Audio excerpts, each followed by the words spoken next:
Okay, today we're going to make an origami frog, and all you need is a piece of paper and some scissors.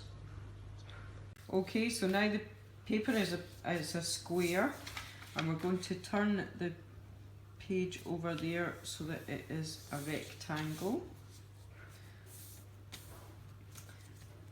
Turn corner to corner. Triangle halfway down really. So we want to do this 4 times.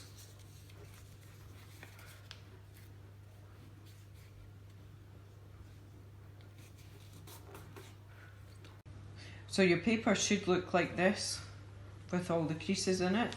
And now you're going to, this is quite awkward, but you're going to kind of tuck your triangles in on both sides.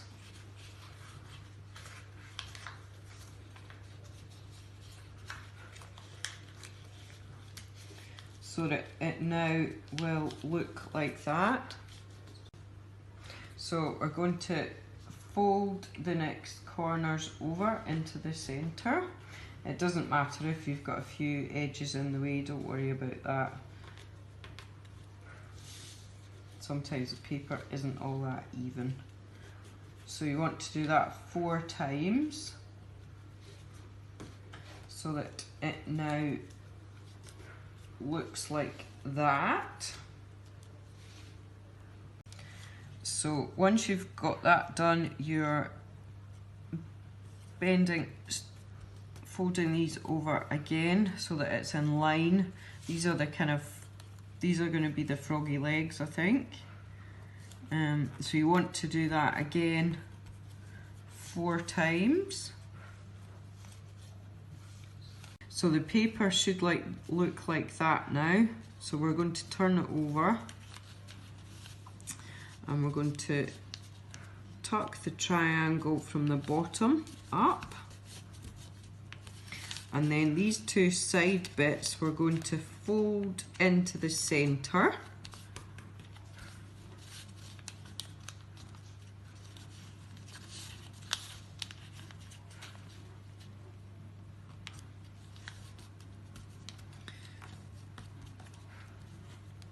So it should now look like that. Bit of the frog, where this is the bit where you want it to, where it's going to be able to bounce. So you fold it over, kind of in the middle where the bend is there, and then you kind of concertina it back a bit. It's quite difficult, this bit, to be honest, but as long as it's bent over slightly so that it will sit more like a frog, like that.